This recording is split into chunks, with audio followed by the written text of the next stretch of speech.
굉장히 좀 뻘쭘하실 텐데 여기가 저희 항상 올라올 때만 느끼지만 마치 교수형 때 같은 앵글입니다. 그래서 일단 정면을 좀 봐주십시오. 네. 그 다음에 약간 오른쪽에 계신 카메라 기자님들을 봐주시면 감사하겠습니다. 네. 또 약간 왼쪽 문 쪽을 봐주시면 감사하겠습니다. 네. 그리고 그 자리에서 엄지를 따봉을 부탁드릴게요. 네. 네. 조금 더 앞으로 따봉을 해주시죠. 네. 자, 이번에 가운데로 부탁드립니다. 네. 가운데. 네. 그리고 네. 자, 그 다음에 다시 한번 왼쪽으로 이 하트를 부탁드리겠습니다. 네. 네. 감사하고요. 자, 다시 가운데. 네. 그 다음에 오른쪽. 좋습니다. 네, 고맙습니다. 그리고 저랑 같이 중계할 거니까 투샷을 좀 해야 돼서 잠시만.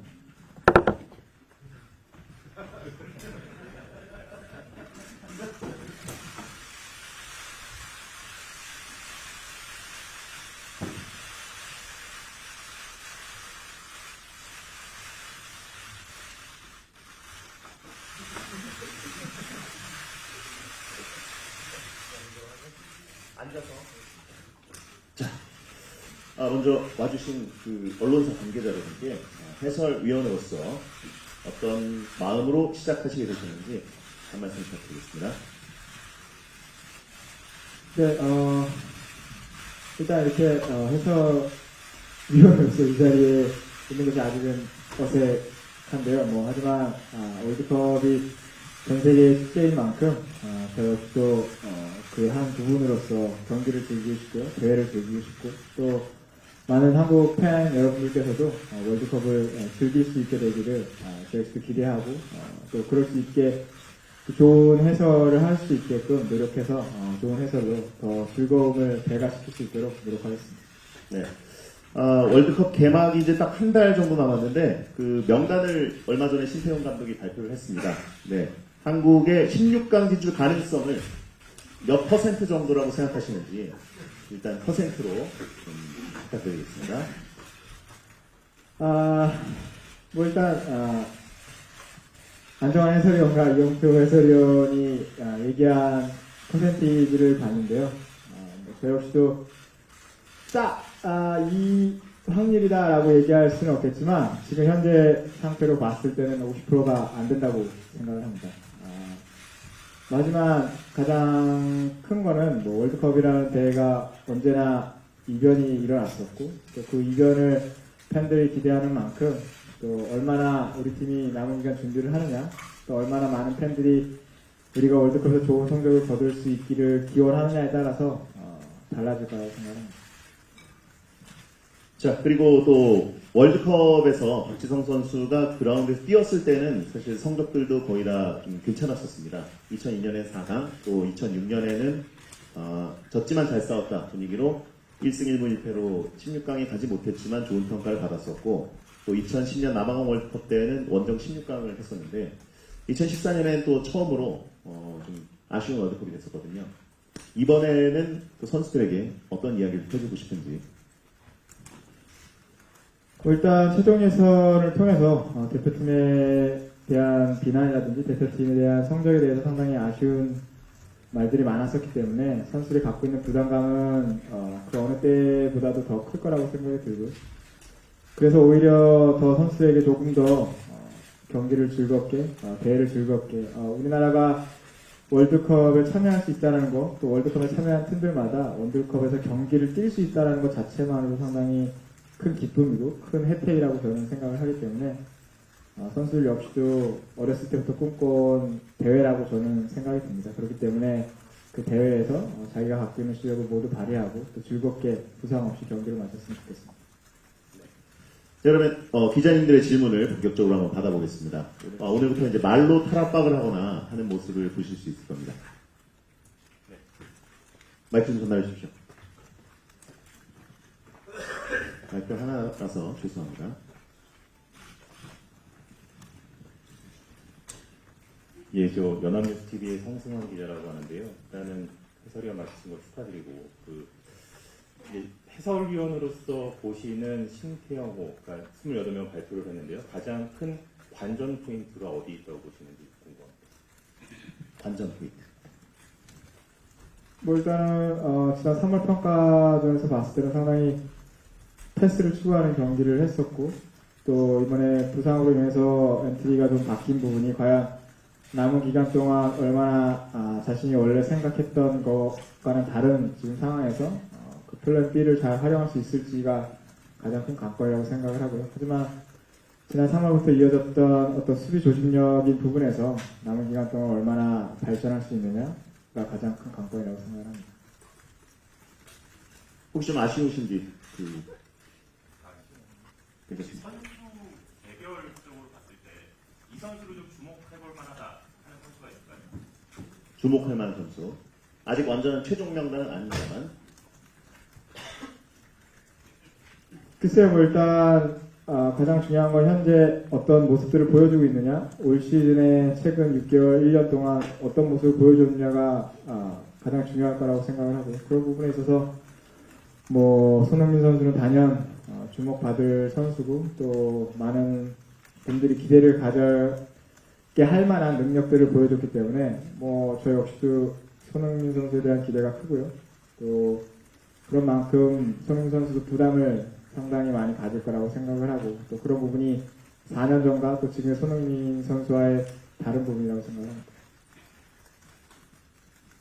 박지성 위원이 생각하시기에 선수 시절에 거의 같은 무대인 프리미어리그에서 두 분 다 활약을 했는데 손흥민 선수와 박지성 해설의 선수 시절의 차이 뭐라고 생각하시는지? 뭐 일단 기록적으로 차이가 많이 나고요, 저랑. 예. 뭐 일단 손흥민 선수 같은 경우는 확실히 자기가 스스로 결정 지을 수 있는 능력을 갖고 있고 또 그런 능력을 갖고 있는 선수를 또 유럽을 상대로 또 최고의 무대에서 그런 능력을 보여주는 선수를 한국 선수들이 갖기는 상당히 쉽지 않았는데 이번 대표팀에서 그런 선수를 가졌다는 것만으로도 한국 팀에는 큰 무기이자 또 우리가 잘 활용해야 될 부분이라고 생각합니다. 네.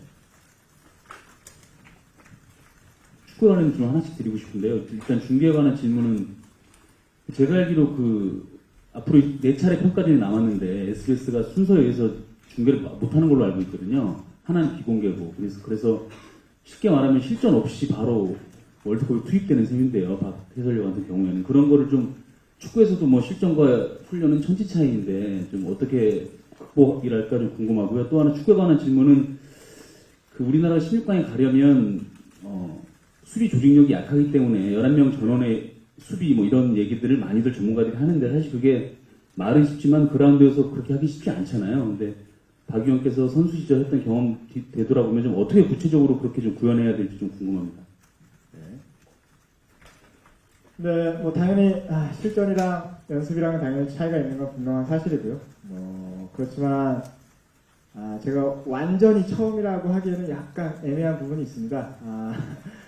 2년 전에 제가 챔피언스리그 결승전에서 아주 잠깐 참여를 했었던 적이 있기 때문에 어떻게 현장에서 돌아가고 있는지 조금이나마 경험을 했던 부분이 아마 그 전에 연습 경기 같은 부분을 해설이 없이 월드컵으로 바로 가서 어떻게 해야 하나라는 부분에 조금 의무감을 해소시킬 수 있는 부분이라고 생각을 하고요. 또 그만큼 연습을 많이 할 필요가 있고 또 연습이 많다면 충분히 그런 어떤 긴장감이나 이런 걸 덜 하고 연습대로 본 실전에서 보여줄 수 있는 부분이 있기 때문에 앞으로 남은 기간 동안 연습을 많이 할 생각이고 지금도 연습을 하고 있어서 크게 걱정을 하지 않고 있습니다. 또 그리고 선수 생활하면서 이렇게 실제적으로 라이브로 인터뷰를 하는 부분들이 또 아무래도 많은 해설을 하는데 도움이 될 거라고 생각을 합니다. 네.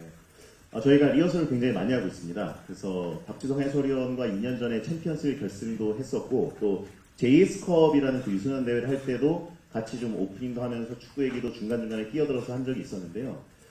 방송을 할 때 그렇게 긴장하는 스타일은 아닌 것 같습니다. 축구할 때도 그렇습니다만 어지간하면 뭐 큰 상황들을 워낙 많이 겪어서 그런지 크게 긴장하지 않고 오히려 밀라노에서는 저나 박문성 의원이 이렇게 작은 실수를 하면 중계에서 이렇게 고쳐주기도 하고 그랬었거든요. 그래서 제 실수는 사실 아니었고 방송의 실수였는데요. 그걸 많이 고쳐주는 모습도 볼 수 있어서 굉장히 여유가 있다. 그리고 물론 이제 국가대표 월드컵 우리나라 경기를 하는 부담감은 또 다를 수 있으니까 그때는 어떤 모습이 나올지 저도 상당히 궁금한데 지금은 실전과 거의 똑같은 환경들을 한 3가지 정도 조성을 해서 저희가 리허설을 하고 있습니다. 이제 그거는 뭐 저희가 만든 레시피라 공개하기 좀 어렵고 그래서 월드컵 개막전 때 보실 수 있을 겁니다. 저희도 그 평가점 차례가 안 맞아서 좀 아쉽긴 한데요. 네, 이렇게 하고 있고 두 번째 질문이 네, 그 16, 예. 그 수비조직이라고 수비조직. 말씀하셨는데, 뭐, 일단은 부상 선수도 있고, 또 그래서 과연 어느 정도나, 신태영 감독님이 추구하는 팀으로서 훈련을 할 수 있는지는 저도 사실은 아직까지는 모르겠기 때문에, 뭐, 하지만 가장 중요한 건 이 남아있는 시간 동안 얼마만큼 자기가 원하는 수비 조직력을 선수에게 심어줄 수 있느냐. 그동안 신태영 감독님이 맡고 나서부터 얼마나 선수에게 자기가 어떤 수비 전술을 가지고 팀을 이끌어 나갈지 지속적으로 꾸준히 소통을 해왔느냐가 가장 중요할 거라고 생각을 합니다. 하지만 기본적으로 선수들이 프로선수고 또 다들 좋은 모습들을 보여주고 있는 만큼 스스로가 그 부분을 잘 인지만 한다면 앞으로 남은 기간 동안 팀으로서 연습을 통해서 어느 수준까지는 끌어올릴 수 있을 거라고 생각을 하고 있고 상대팀 분석을 통해서 우리 팀에게 그 팀에게 맞는 수비 전술을 얼마만큼 잘 짜고 그걸 경기장에서 보여주느냐가 가장 클 거라고 생각합니다. 예, 연합뉴스의 이동철입니다. 박지성 해설위원은 이영표 해설위원과 안정환 해설위원과 경쟁을 입담대결을 하게 되는데요. 도전자의 입장일 것 같아요. 어쨌든 방송이기 때문에 시청률에 대한 그런 부담감도 있을 테고 도전자로서 어떤 부분에 해설위원으로서 이 장점을 보여주실 건지 그리고 이 부분은 자신 있다 해설로서 나의 이런 장점을 보여주겠다 이런 부분 한번 말씀을 해주시고요. 이승우 선수가 이번 최연소로 발탁이 됐는데 이승우 선수 발탁에 대한 기대감이나 박지성 위원의 생각을 한번 부탁드리겠습니다.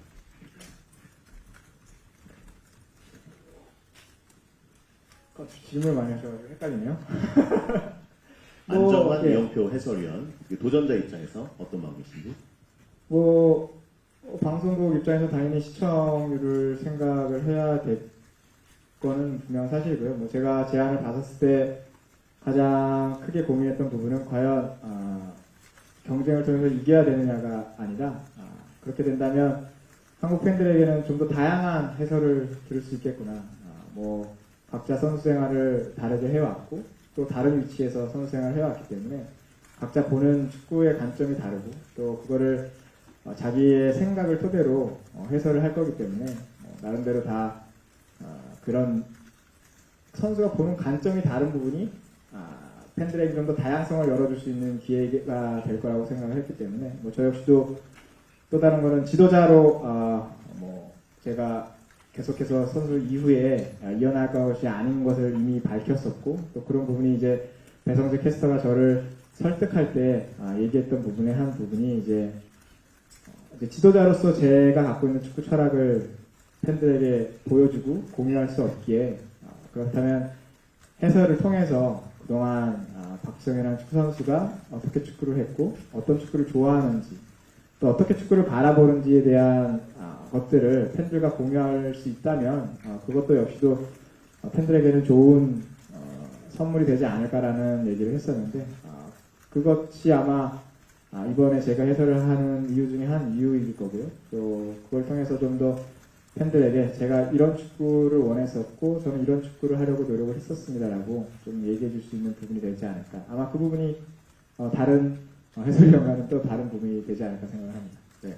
저희가 섭외를 할 때 한국 축구가 지금 또 영웅을 필요로 할 수 있는데 감독 아니면 해설 둘 중에 하나를 골라라라고 제가 이야기를 했었습니다. 그래서 그러면 일단 해설을 고르겠다라고 해가지고 해설을 하기로 했고 시청률 경쟁은 사실 저희 SBS의 몫이니까요. 박지성이라는 인물은 사실 또 국민 레전드인데 저희가 시청률 경쟁의 최전방에 세우는 느낌보다는 여기서 한국 축구를 보면서 할 수 있는 얘기를 충분히 우리 채널을 통해서 하고 나머지 포장을 하거나 마케팅을 하거나 하는 방법은 우리가 알아서 하겠다. 신경 쓰지 말아라 라고 이야기를 해서 지금은 저희 SBS 해설자의 느낌보다는 그냥 이번 월드컵 해설자의 느낌으로 함께 하시게 됐고요. 또 본인만의 장점은 어떤 걸 무기로 생각하고 계신지? 글쎄요, 뭐, 제가 해설을 한다고 했을 때 때문에가 과연 얼마나 나올까에 대한 걱정들을 많이 하시더라고요. 그래서 그게 과연 해설을 하는데 도움이 될지 안 될지는 연습을 통해서 확인해보고 도움이 될 것 같으면 사용을 해보도록 하겠습니다. 은근히 중독성 있는 후렴구입니다. 때문에가. 그리고 저희가 리허설을 하기 전에 박지성 해설위원이 최근 몇 년 동안 은퇴한 다음에 한 인터뷰를 보면 사실 때문에가 그렇게 많이 나오지 않는데 리허설을 하니까 또 마치 2002년처럼 많이 나올 때도 있더라고요. 근데 그 부분은 저희가 리허설을 하다 보면 굉장히 자연스러운 모습이 될 거라서 이미 자연스럽기도 하고요. 그래서 기다리셔도 될 것 같고 마지막 질문이 이승우 선수에 대해서 어떻게 생각하시는지. 뭐 일단 뭐 아직 최종 명단은 아니지만 뭐 일단 28명 안에 들어서 대표팀에 같이 훈련을 한다는 것은 어떻게 보면 다른 선수에게도 큰 자극제가 될 수 있을 거라고 생각을 하거든요. 20살에 아주 당돌한 선수가 들어와서 어떤 자신감을 가지고 훈련을 하고 또 같이 연습 경기를 뛰다 보면은 충분히 다른 선수에게도 그 에너지가 전달될 거고 또 팀의 어떤 경쟁적인 측면에서도 상당히 좋은 효과를 불러일으킬 수 있을 거라고 생각합니다. 또 선수 개인으로서도 첫 성인 무대, 성인 대표팀에 발탁이 되었기 때문에 또 거기에 갖는 기대감 또 그걸 통해서 스스로 또 대표팀 안에서 다른 선수들과 경쟁을 통해서 또 성장할 수 있는 부분이 있기 때문에 뭐 최종 발표까지는 기다려 봐야겠지만 그 훈련을 하는 기간에 있어서는 큰 도움이 될 거라고 생각합니다. U20 월드컵 때도 이제 그때 함께 수원에서 많이 보셨을 텐데 최고의 장점은 뭐라고 생각하십니까? 이승우 선수. 개인 기량이죠. 뭐 일단 기술적으로 스피드도 상당히 뛰어난 부분, 그런 부분들이 지금 현재 한국 대표팀에서 갖고 있는 선수 그런 특징을 찾으라 그러면 정말 손가락 안에 꼽기 때문에 자기만의 확실한 색깔이 있다라는 부분이 이승우 선수만의 장점이라고 생각합니다. 네, 또 질문 부탁드리겠습니다. 예, 저 동아일보 정희철 기자라고 하는데요.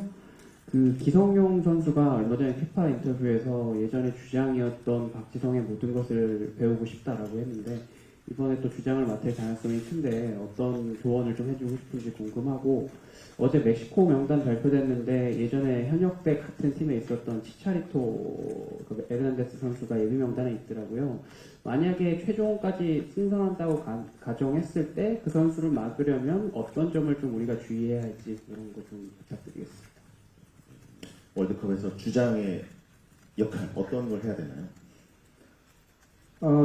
저도 대표팀에서 제가 주장을 할 거라고 생각을 하지 못했기 때문에 처음에 대표팀 주장에 대해서는 어떻게 할까 상당히 많은 고민이 들었었는데 가장 중요했던 건 제가 대표팀에 몸담았을 때 주장들이 어떻게 했느냐를 생각했고 또 그 선수의 장점들을 어떻게 흡수할까. 제가 그 선수를 대체로 똑같이 주장 역할을 할 수는 없기 때문에 저는 성격도 다르고 또 각 선수마다 특징도 다 다르기 때문에 그건 기성용 선수도 마찬가지일 거라고 생각을 합니다. 그렇기 때문에 제가 어떤 조언을 하기보다는 지금까지 스스로 경험하고 또 스스로 봐왔던 그 주장들의 모습들을 보면서 자기가 할 수 있는 것 또는 자기가 잘할 수 있는 것을 찾아야 할 거라고 생각을 하고요. 하지만 기성용 선수는 이미 주장으로서 대표팀에서 보낸 시간이 좀 있기 때문에 또 대표팀이 좋았을 때 2차 예선이라든지 그 기간 동안에 상당히 좋은 모습을 보여줬고 또 최종에서 대표팀이 안 좋았던 모습들까지 같이 주장을 통해서 경험을 했었기 때문에 그런 좋았던 시절과 안 좋았던 시절의 경험을 아마 기성용 선수가 이번 월드컵을 치르는 데 있어서 주장으로서 아마 큰 자산이고 또 그걸 토대로 좋은 주장 역할을 충분히 할 수 있는 선수라고 생각이 되기 때문에 큰 조언이 필요 없을 거라고 생각이 듭니다. 이번에 때문에 좀 많이 나왔습니다. 그런가요? 어려운 질문이었던 것 같아요. 주장의 역할이라는 건. 아무래도 정말 그 월드컵에서 주장을 한다는 것은 아마 그냥 다른 평가전이나 다른 대회를 준비하는 것과는 또 다른 무게감이 있었기에 네. 저희 역시 상당히 힘들었던 부분이었습니다. 있었기에. 치차리토는 어떻게 막아야 되나요? 맨유에서 같이 뛸 때 어시스트도 해주고 큰 경기를 같이 많이 뛰었었는데 치차리토 선수의 가장 큰 장점은 위치 선정과 골 결정력이라고 볼 수 있는데 그 부분은 아무래도 문전 앞 페널티 박스 안에서 얼마나 그 선수를 잘 막느냐에 가능할 수 있다고 생각을 하고요. 또 상당히 침투 능력이 좋고 움직임이 뛰어난 선수라서 단지 어떤 한 선수가 이 선수를 마크해야 된다는 것보다는 우리 수비진 전체가 그 선수의 움직임을 예의주시하고 있고 언제 어디서 이 선수가 어디에 있는지를 잘 끝까지 눈에서 놓치지 않고 계속해서 지켜봐야 할 선수라고 생각을 하고요. 그렇게 한다면 피지컬이나 그런 부분에서는 강한 선수가 아니기 때문에 뭐 그런 부분에서는 큰 걱정을 하진 않지만 문전 앞에서의 움직임을 가장 조심해야 될 거라고 생각합니다. 멕시코 평가전 최근에 치른 것들을 쭉 보셨는데 멕시코는 어떻습니까? 우리가 2차전 굉장히 중요한 경기고 우리가 뭐 2000년에 들어와서 항상 좋았던 월드컵도 2차전이 제일 힘들었었거든요. 결과가 한 번도 2차전은 이긴 적이 없고. 뭐 제가 지난 3월에 대한 평가전을 봤을 때는 저희랑 경기할 때 상당히 어려운 경기가 될 거라고 생각이 들고요.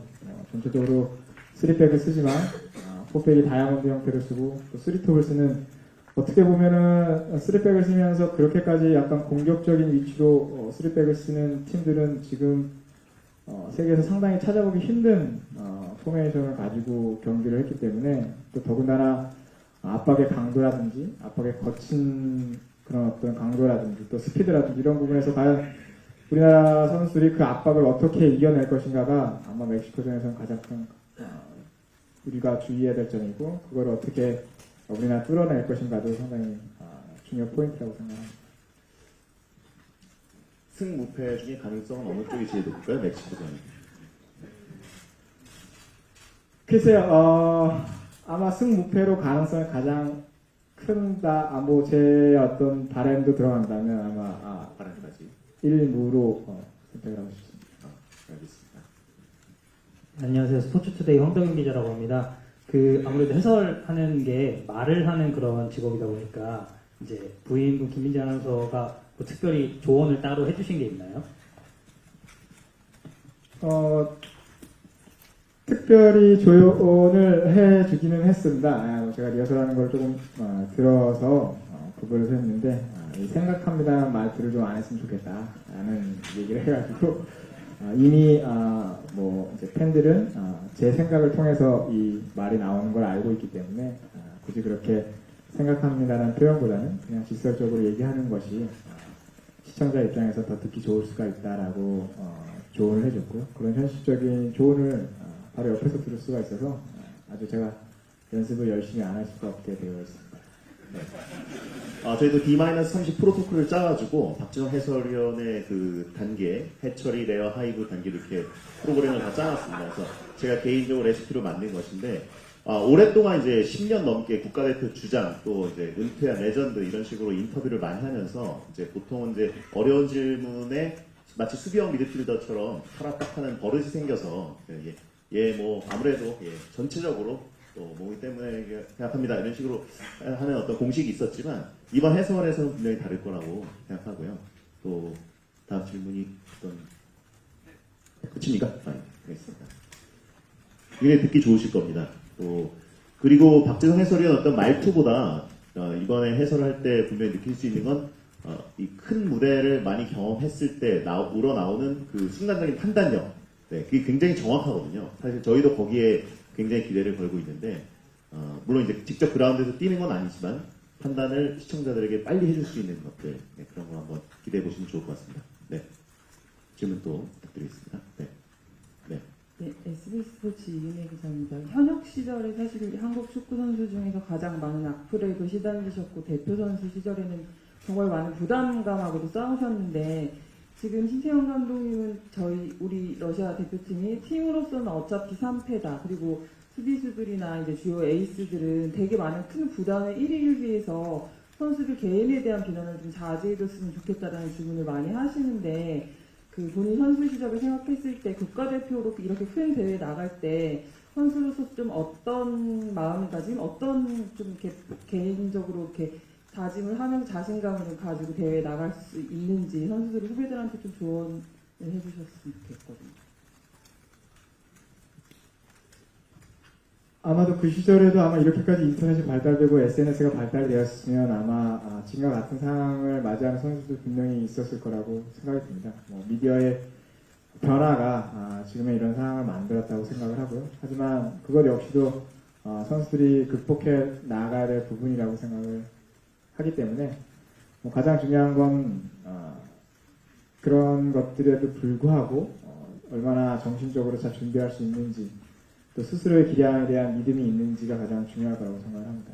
이미 자신감이 떨어진 걸 억지로 올릴 수는 없기 때문에 결과적으로 선수 스스로가 훈련에 임할 때나 또 이번에 월드컵 전에 평가전을 통해서 그런 어떤 자기가 잘한 부분에 대해서 많이 생각을 하고 그 부분에 대해서 노력을 한다면 또 그 평가전에서의 어떤 모습들이라든지 경기 결과의 어떤 부분들이 좋다면 선수들에게 조금 더 자신감을 심어줄 수 있는 부분이 있기 때문에 뭐 결과적으로 그런 부분에서도 크게 신경을 쓸 필요는 없다고 생각을 합니다. 어차피 다들 프로 선수고 결과적으로 결과를 가지고 판단이 되어지는 직업을 갖고 있기 때문에 결국 선수 스스로가 극복하고 보여줘야 될 부분이라고 생각을 합니다.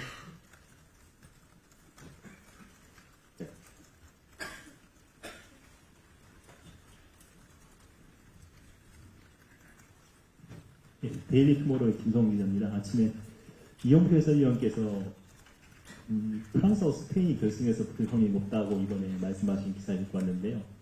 이제 저는 박승화 성위원께서는 어느 팀이 결승에 올라갈 확률이 높을 팀이라고 점치시는지, 그리고 앞으로 일정은 해설위원에서 어떻게 진행하실지 좀 궁금했습니다. 네. 사실 제일 물어보고 싶은 겁니다. 축구 팬으로서. 일단 4강 후보부터 한번 뽑아볼까요? 네. 4강 후보. 글쎄 한 번도 그렇게 생각해 본 적은 없는데 4강 후보 4팀을 고르라는 말이죠. 네네. 일단 브라질, 독일, 일단 독일이 올라가니까 16강 남은 한 자리네요. 우리 조에서는. 그렇죠. 네. 독일과 우리나라. 네. 그리고 또 하나는 프랑스요. 프랑스. 그리고 한 팀은 이변이 일어날 거라고 생각을 해서 물음표로 하겠습니다. 한 자리 정도는 언제나 깜짝 놀랄 팀이 올라가는 경우가 있다. 그렇죠. 그리고 그럼 결승에서는 어떤 팀이 만날 것 같습니까? 브라질, 독일, 프랑스. 그래서 어려운 질문이네요. 4강 결승 우승팀을 마셔야 되는 건가요, 지금? 네. 일단 결승에 올라가는 팀. 글쎄, 일단 저는 브라질을 우승 후보로 보기 때문에 네. 뭐 결과적으로 거기에 대한 조건이 있겠지만 네이마르 선수가 과연 얼마나 회복해서 얼마나 좋은 컨디션을 찾느냐에 따라서 달라질 거라고 생각을 하지만 네. 브라질을 놓고 싶고요. 네. 그 다른 것은 이제 앞으로 조별 예선을 통과해서 과연 어떤 팀들이 16강, 8강에서 붙느냐에 따라서 좀 달라질 거라고 생각을 해서 독일이 될 수도 있고 아니면 프랑스가 될 수도 있을 거라고 생각합니다. 알겠습니다. 물음표 팀은 결승까지는 힘들까요? 4강 정도까지는 힘들지만? 아니요, 물음표 팀도 가능하죠. 네. 알겠습니다. 4강으로 이렇게 세 팀과 또 모았습니다. 그리고 또, 네. 앞으로 그 월드컵 개막 전까지 일정이 어떻게 되시는지? 네, 제가 이제 또, 맨유 엠바서더 역할을 아직도 하고 있어서, 그 일 때문에 일본에 또 가야 하고요. 또 그리고 다시 런던에 가서 또 연습을 하다가 6월 초에 다시 한국에서 귀국을 해서 이제 마지막 연습을 갖고 이렇게 그리고 이제 런던에 들려서 제 가족들을 보고 이제 러시아에 입성할 예정입니다. 맨체스터 유나이티드 엠버서더로 이제 여러 가지 좀 일정들이 있어서 그 일정을 제외하고는 거의 이제 리허설에 집중하신다고 보면 되겠습니다. 그래서 한국에 있을 때는 한국에서 또 영국에 있을 때는 제가 영국으로 건너가서 같이 리허설을 할 예정입니다. 근데 저희가 실전 경기 투입할 기회가 없어서 리허설을 거의 실전처럼 하는 환경을 만들어놨습니다. 네, 아까부터 뒤에 숨 쉬셨고요. 대표팀 관련돼서 얘기 한 가지 더 여쭤보고 싶은 게 있는데 이번에 이청용 선수 발탁이 됐고 아직 뭐 최종 엔트리는 아니지만 8년 전에 박지성 위원처럼 이번 이제 세 번째 3회 연속으로 월드컵 출전을 하잖아요. 그러니까 이청용 선수를 국내에서 그리고 현지에서 바라보는 온도차가 좀 있는 것 같아요. 아무래도 경기를 많이 못 뛴 것도 있고 또 반면에 현지에서는 또 꾸준히 엔트리에 들면서 어느 정도 몸을 유지했다라는 그 얘기도 있는데 현지에서 이청용 선수랑 또 종종 이렇게 보시면서 대화도 나누신 걸로 알고 있는데 박지성 위원께서 보시는 현재 이청용 선수에 대해서 좀 듣고 싶고 또 우리 대표팀이 이번 이청용 선수의 어떤 경험이나 노하우를 어떻게 좀 살리는 게 좋을지에 대한 의견을 좀 듣고 싶습니다. 이번 시즌에 사실 좋은 팀에는 있지만 출전 시간은 그렇게 많지 않았던 이청용 선수 일단 현재 예비 명단에 들어있습니다. 네, 뭐 이번 기본적으로 뭐 개인적인 능력에 있어서 의심할 여지는 없는 선수라고 생각을 하고요. 뭐 가장 중요한 건 과연 경기를 뛰지 못했기 때문에 과연 얼마나 그 선수가 기량을 보여줄 수 있을까에 대한 의문점은 뭐 당연히 누구나 다 가질 수 있는 부분이라고 생각을 합니다. 하지만 가장 중요한 건 23명의 명단을 꾸렸을 때 과연 모든 선수가 다 월드컵에 출전하느냐라고 물어본다면 아마 그렇지는 않을 거라고 분명히 생각이 됩니다. 과연 16명, 17명 정도의 선수가 아마 경기에 참가하게 될 것 같다고 생각을 하는데 과연 그 구성을 어떻게 하느냐는 결국에 신태용 감독의 판단이라고 생각을 하고요. 뭐 거기에 대해서는 결과를 당연히 그렇기 때문에 감독이 책임지는 건 맞다고 생각을 합니다. 뭐 이청용 선수가 월드컵을 2번에 참가했다는 부분, 또 프리미어리그를 경험을 하고 또 영국에서 축구 선수로 생활을 하면서 얻었던 경험들은 분명 대표팀의 큰 자산이 될 거라고 생각을 하고요. 그 부분이 뭐 단지 경기에 뛰는 선수, 안 떠나는 선수를 떠나서 어린 선수에게는 그로 인해서 얻을 수 있는 자신감, 그로 인해서 자기가 부담감을 좀 더 떨쳐버리고 경기장에서 자기 모습을 보여줄 수 있는 부분들에서 어떤 단지 경기장에서 보이는 부분이 아니라 보이지 않는 부분에서의 역할을 줄 수 있는 선수라는 건 사실이기 때문에 뭐 과연 어떤 방법으로 신태용 감독님이 이청용 선수를 활용하게 될지는 모르겠지만 결국은 23명의 선수가 결정이 되고 나서 판단을 내려야 될 거라고 생각을 하고요. 뭐 결국 이청용 선수도 이번 훈련 기간 동안 자기가 꾸준히 훈련을 해왔고 경기에 뛰지 못했음에도 불구하고 제 기량은 아직 갖고 있습니다라는 것을 증명해야 될 필요는 있다고 생각합니다. 어려운 질문이었던 것 같습니다.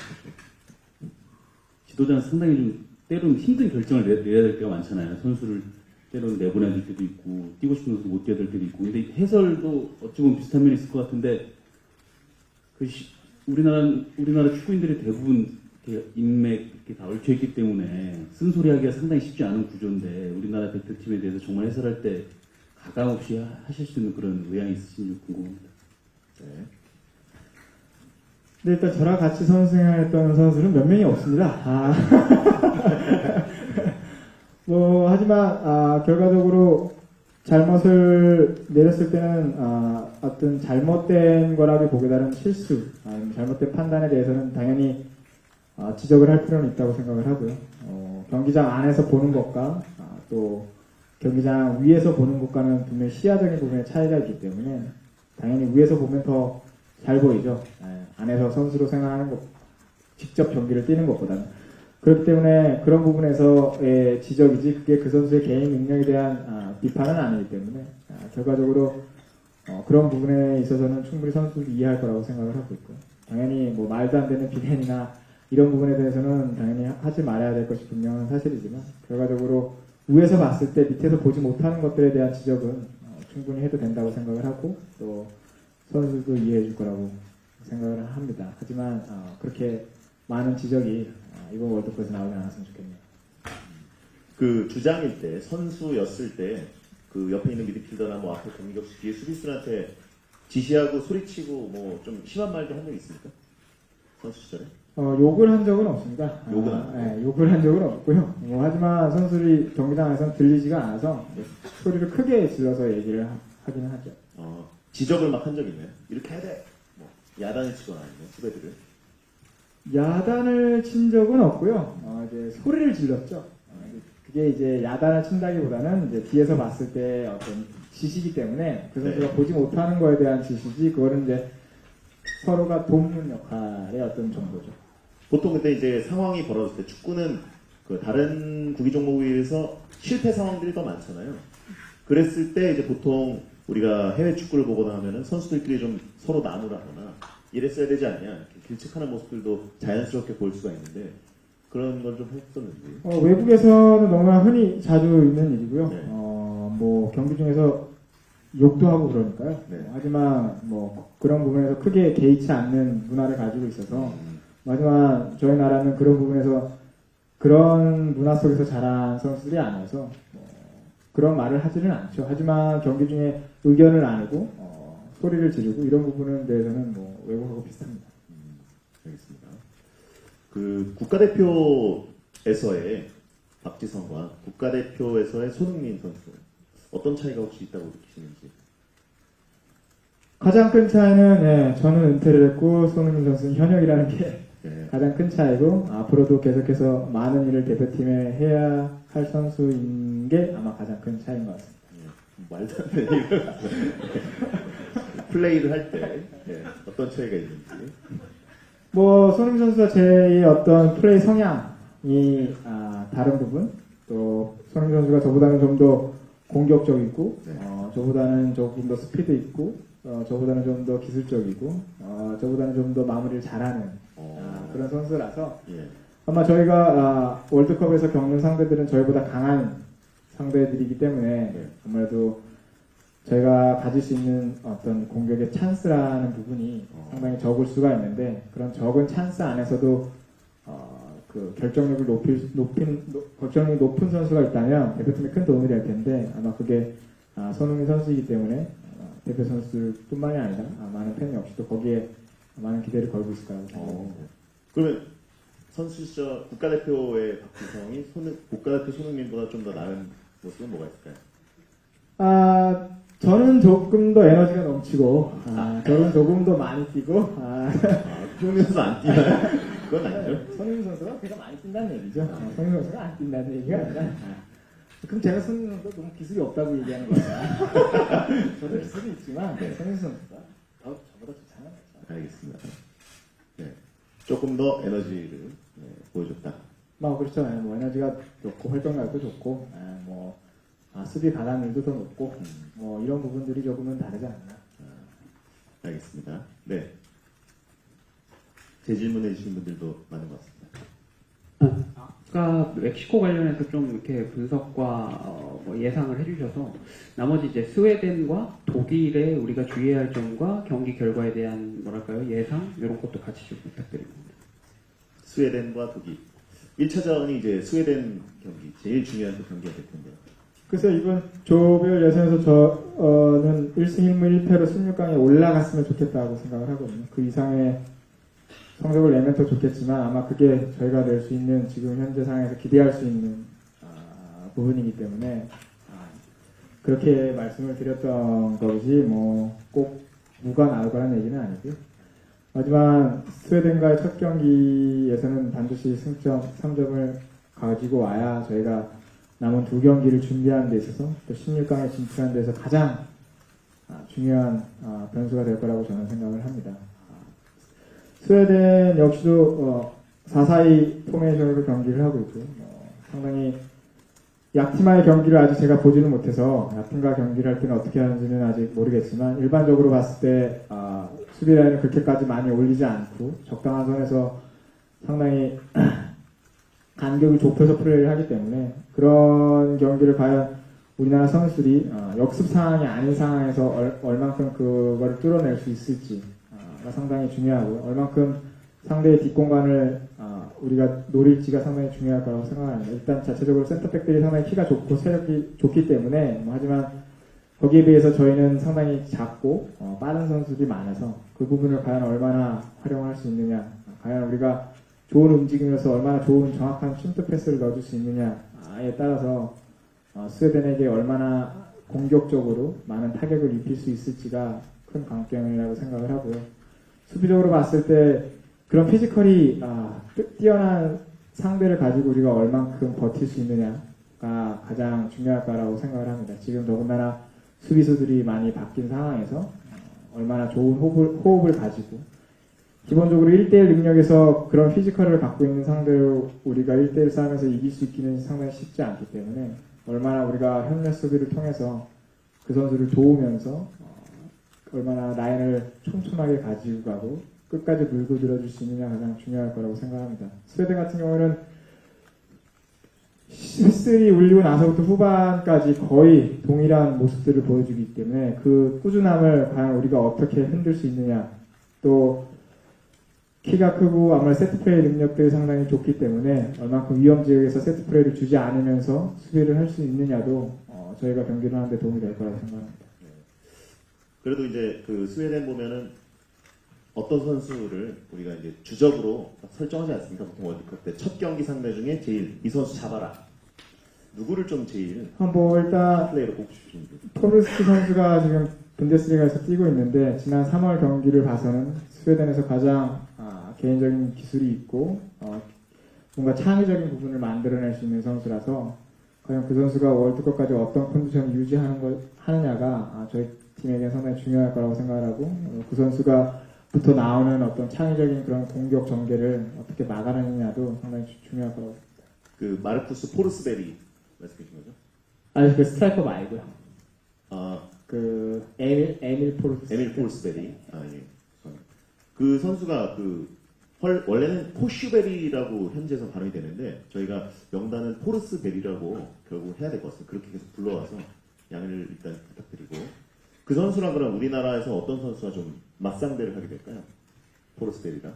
뭐 그 선수가 거의 왼쪽 사이드에서 플레이를 했기 때문에 아마 근데 그 선수의 특징이 사이드에서만 있는 선수는 아니어서 네. 거의 중앙 공격형 미드필더식으로 계속해서 안쪽으로 침투해서 경기를 하는 스타일이기 때문에 단지 오른쪽 사이드 백뿐만이 아니라 뭐 저희가 3백을 쓸지 4백을 쓸지는 아직 모르기 때문에 얼마나 중앙 미드필더들과 사이드 풀백 간의 호흡을 통해서 서로 커뮤니케이션을 통해서 자기 위치에 왔을 때 또 그 위치로 가는지 얼마나 잘 알려주고 또 그런 소통을 통해서 협력적으로 수비를 해야 될 필요가 있습니다. 네. 그리고 이제 3차전에서는 이제 또 우리가 경우의 수도 따질 수도 있고 이미 확정될 수도 있고 이미 좀 그 상황이 안 좋아졌을 수도 있는데 독일과의 경기 어떻게 보시는지?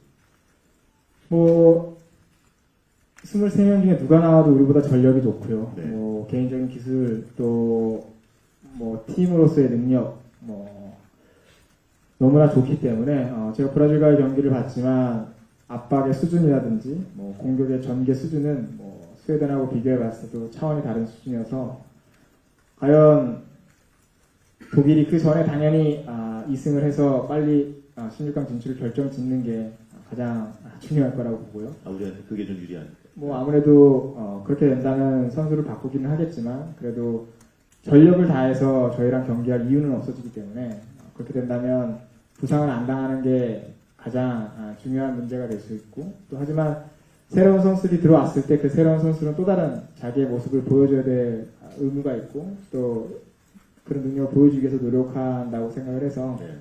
상당히 쉽지 않은 경기가 될 거라고 생각을 하지만 뭐 첫 두 경기에서 이기는 게 우리나라로서는 좀 더 독일을 상대하는데 좀 더 수월하지 않을까. 제일 어려운 질문인 것 같습니다. 독일 어떻게 해야 되나? 독일에서 혹시 제일 그나마 좀 약해 보이는 어떤 포지션이 있을까? 심판이 가장 약해 보이지 않을까. 포지션이 알겠습니다. 네. 다음 질문 아까 여기 마이크 좀. 네, 중앙일보 정지훈입니다. 해설위원으로서 이제 데뷔를 이제 박지성 위원이 하시는데 컨셉을 어떻게 정하느냐에 따라서 이제 시청자 층이 정해질 수가 있잖아요. 그런 면에서 보면 이영표 위원 같은 경우는 뭐 해박한 지식이다 내지는 예측이다 이런 부분이 일종의 컨셉으로 잡혀 있는 것 같고 또 안정환 위원 같은 경우는 뭐 예능감 이런 부분으로 이제 우리가 딱 떠올리면 생각나는 단어들이 있는데 박지성 위원 같은 경우는 이제 앞으로 해설 컨셉을 어떻게 그러니까 우리가 팬들이 들었을 때 이거겠구나라고 예측할 수 있는 어떤 간단 명료한 설명을 좀 부탁드리고요. 그리고 배성재 캐스터께도 제가 질문할 게 하나 있는데 제가 이영표 위원하고 이제 얘기를 나누다 보니까 박지성 위원이 되게 진지한 사람이라고 많이들 알고 있지만 대표팀 선후배들끼리 얘기를 해보면 분위기를 제일 재밌게 만든 사람이 박지성 위원이래요. 그래서 이제 저도 그런 부분이 많이 궁금한데 사석에서 대화를 안 하시니까 이 박지성 의원이 알고 보면 이런 사람이다라는 걸 저희한테 설명 좀 부탁드리겠습니다. 먼저 어떤 컨셉으로 하고 싶으신지. 지금 현재 상황으로서 컨셉을 예상하기는 상당히 쉽지 않은 것 같습니다. 뭐 이영표 해설위원이나 안정환 해설위원도 해설을 통해서 해설을 하다 보니까 팬들이 거기에 관심을 갖고 또 그러다 보니까 그게 더 부각돼서 그런 컨셉이 씌워졌기 때문에 지금 당장 저는 이런 컨셉으로 나가겠습니다. 봐주세요 라고 하는 것보다는 제가 할 수 있는 것, 제가 잘 할 수 있는 것을 리허설을 통해서 찾고 연습을 해서 그걸 팬들 앞에 보여주고 나면 팬들이 박지성 해설위원은 이런 부분을 하는구나, 이런 부분에서 좋은 모습을 보여주는구나 라고 판단을 내릴 거라고 생각을 합니다. 또 그러면 그 얘기를 듣고 또 거기에 반해서 그런 부분들을 좀 더 강화를 해 나가면서 월드컵 해설을 진행하게 될 것 같습니다. 네.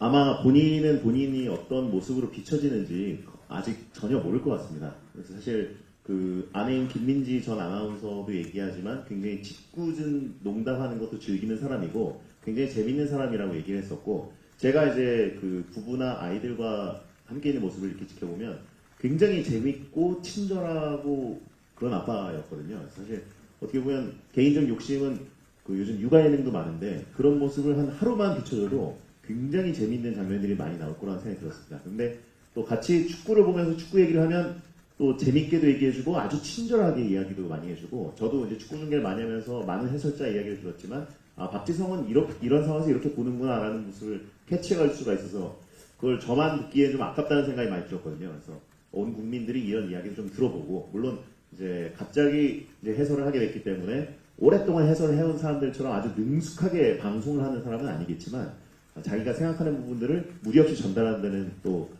분명한 능력을 보여줄 수 있을 거고요.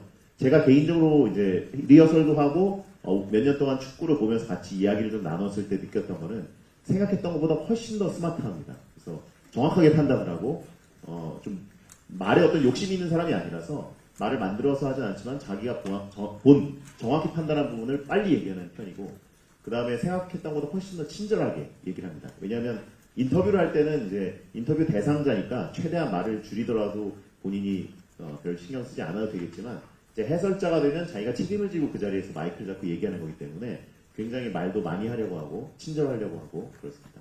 그리고 생각했던 것보다 훨씬 더 웃길 것 같습니다. 예. 사석에서 훨씬 웃기기도 하거든요. 지금은 아직 그런 모습이 나오지 않지만, 네.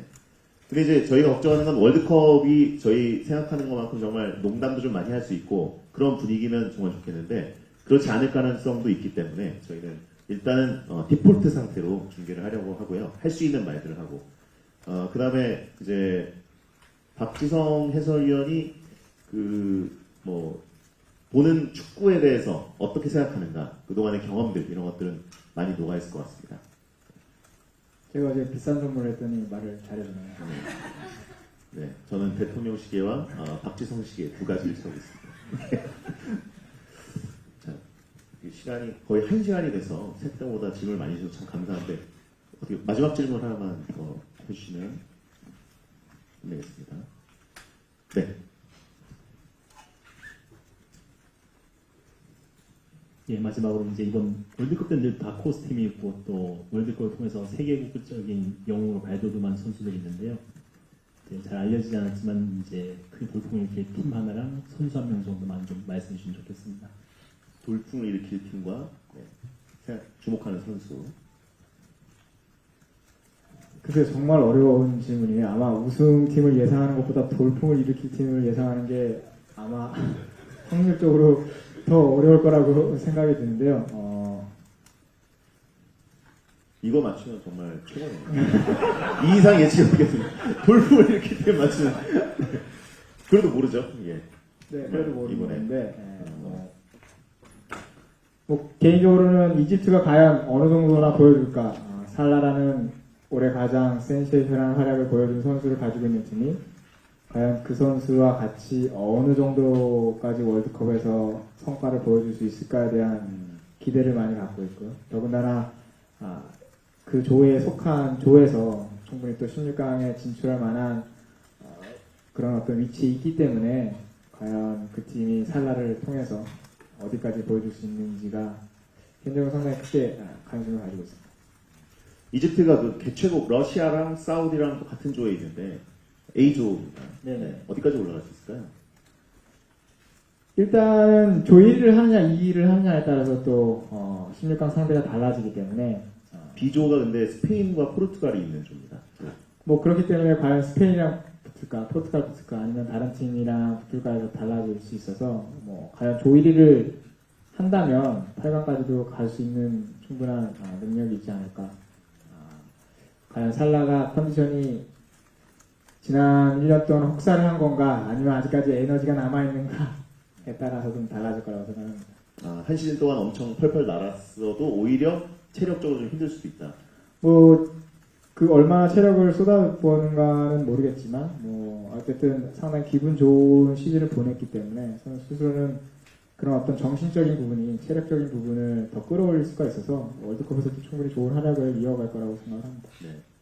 그 메시랑 호날두는 어떻게 될까요? 그 월드컵에 대한 그 열망이 굉장히 큰 현재 한 10여 년간 현대 축구의 최고 인기 스타들인데. 뭐 아마 메시 같은 경우에는 포르투갈이 유로에서 보여준 모습을 월드컵에서 보여주고 싶을 거라고 생각을 합니다. 뭐 어쨌든 포르투갈이라는 팀이 우승을 할 수 있는 능력이 있는 팀인가에 대한 의문이 들었지만 뭐 결과적으로 유로에서 우승을 했기 때문에 과연 아르헨티나 역시도 독일이나 이런 브라질에 비해서 과연 팀 수준으로 봤을 때 그들과 경쟁할 수 있느냐에 대한 의심은 들겠지만 메시라는 선수를 보유하고 있다는 것 그게 아마 아르헨티나가 월드컵 우승을 하고 싶다 또 해야만 한다는 가장 큰 이유가 될 수 있어서 또 준우승에서 너무 많이 진 부분이 과연 이번 월드컵에서 그걸 해결할 수 있을지에 대한 또 거기를 해결하고 싶어 할 만한 그런 어떤 동기부여 그런 부분들이 어느 정도나 작용할 수 있을까에 따라서 달라질 거라고 생각합니다. 메시랑은 월드컵에서도 붙어보고 챔피언스리그 결승에서도 2번인가 붙어보고 그랬었는데 어떻게 평가하시는지요? 그러게 한 번 빼고 다 졌네요. 네. 뭐 선수로서 3번 다 지지 않았습니까? 그 챔피언스리그 결승전에서는 졌고요. 4강에서는 한 번. 4강에서 이긴 것만 기억합니다. 네. 뭐 선수로서 뭐 자타공인 세계 최고의 선수라고 불리는 선수인 만큼 또 아마도 자기가 수집하지 못한 트로피가 하나가 또 월드컵이라는 큰 대회 트로피가 하나 남아 있기에 그 부분에서 또 나이가 들어가고 있고 그런 부분에서 아마 이번 월드컵이 자기가 모든 것을 쏟아부어서 월드컵 트로피를 가지고 오고 싶어하는 마음이 간절할 거라고 생각이 들어서 상당히 열심히 할 거라고 생각이 듭니다. 열심히 할 것이다. 알겠습니다. 메시나 호날두 둘 중에 월드컵 우승 가능성이 그래도 높은 쪽은 어디라고 볼 수 있을까요? 아르헨티나가 더 높다고 생각합니다. 아르헨티나. 왜 그렇죠? 뭐 포르투갈이 유로에서 우승을 했지만 뭐 일단 팀 전력상으로 봤을 때 아르헨티나가 포르투갈보다는 높은 수준의 축구를 한다고 생각을 하고요. 또 더군다나 과연 이번 월드컵에서 아르헨티나가 보여줄 만한 그런 어떤 모습들에 대한 기대도 상당히 더 크고 포르투갈은 이미 유로 우승을 통해서 그 분위기를 이어가고 싶은 마음이 상당히 클 거라고 생각이 되는데 과연 유로에서 그 이어진 이변을 월드컵에서 또 이루기는 상당히 어렵지 않을까 싶습니다. 일본은 성적을 어떻게 예상하시는지요? 글쎄요, 뭐 아시아 팀의 성적을 예상하는 대부분의 나라들, 대부분의 전문가들은 아마 아시아 팀들이 16강에 진출하지 못할 거라고 보는 시각이 뭐 거의 대부분이라고 생각을 하고요. 저 역시도 거기에 동의합니다. 네? 동의한다. 16강 진출 못할 가능성이 높다고. 높다. 네, 알겠습니다. 자, 그러면 이것으로 기자회견을 마치겠습니다. 많이 질문해 주셔서 감사드리고 1시간 거의 넘게 이렇게 해주셨는데 잘 부탁드리겠습니다. 저희 그 박지성 해설위원의 어떤 해설 모습은 개막전 때 확인을 하실 수가 있습니다. 러시아와 사우디의 대결을 저희가 생중계를 모스크바에서 해드릴 거고요. 지난 월드컵 때는 오랜만에 우리나라가 좀 안 좋은 결과를 보여주는 월드컵이었기 때문에 우리나라 국민 여러분께서 좀 축구팀들 뭐 비판도 많이 하시고 또 사이다 같은 그런 장르가 또 입맛에 맞으실 수 있지만 이제 우리나라 축구 팬들이 한국 축구의 어떤 모습에 대해서 객관적으로도 많이 느끼고 계시고 좋은 선수도 많이 있지만 월드컵에서 성적을 내려면 어떤 것들이 필요하다 이런 또 개인적인 판단도 하고 계셔서 아마 이번에 또 새로운 장르에 또 정확하고 또 친절하고 또 여러 가지 대안 제시도 할 수 있는 해설이 또 새롭게 각광받지 않을까 하는 생각을 하고 있습니다. 감사드리고요. 저희가 축구공 들고 사진 하나만 더 찍어보겠습니다. 생각해보니까 공인구를 들고 한번 박지성 의원 모습 보여드리는 게 나을 것 같아서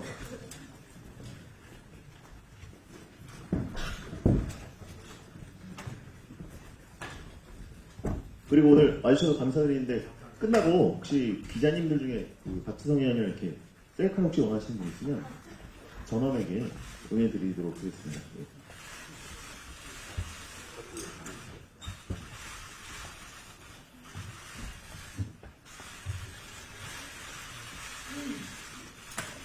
그다음에 살짝 들고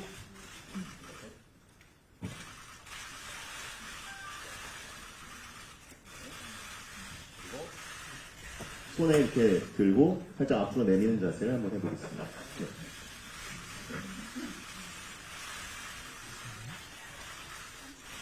네, 저도 잠깐 같이 하겠습니다. 같이 중요할 텐데.